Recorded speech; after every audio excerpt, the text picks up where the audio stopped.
I mean, the first thing that jumps out is whenever you see the Dodgers at just minus 140, minus 145 at home, it catches your attention. And I would venture to bet this will be one of the lowest lines they have all year until September at home. The reason being is because if you check the Wager Talk Live odds screen right now, you can still see the Dodgers have an undecided listed starter. And, back in the day when we all started, you never would have had lines on these games, but the sports books put them up. And once again, starting pitchers only go about half the game nowadays anyway, 60% of the game. So it's less of a factor. And speaking of bullpens, Giants bullpen and the Dodgers bullpens have both been awful so far this season. I mean, look, we're looking for a reason maybe for the Dodgers to have an Achilles heel. It's obviously not that offensive lineup.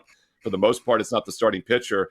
But the bullpen so far after 7 games does have a 4.9 ERA and a 5.7 ERA in their 6 home games, or 5 home games, rather, if you count the Korea game as one of them.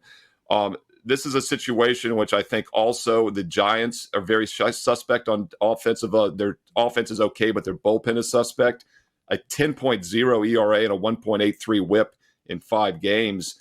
So, yes, we don't know the pitcher here. It's obviously not going to be an ace for the bullpen. It's going to be more of a bullpen game. I think the over makes some sense here, over the 8 juiced or 8.5 even. Dodgers minus 145 is not a team I want to get in front of at any point in a straight-up win situation, but I think the total to the over has some value here. And obviously LA is an explosive offense, and I think the Giants are capable of getting some runs tonight as well. Yeah, Steve, listen, Teddy would have a follow-up question, but for some reason he has lost all audio. Do you think the Dodgers and the over are correlated here? I think a Dodger team total is probably a good look in almost any game this season, to be honest, and I haven't gone back to check what that record is, but just looking at it on the surface here, they've put up 5 runs or more in every game.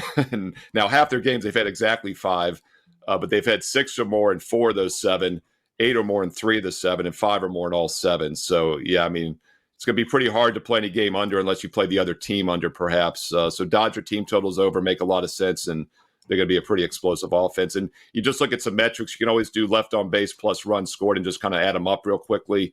11-11 the last couple of games is actually low for them, but they had 18 the game before against St. Louis.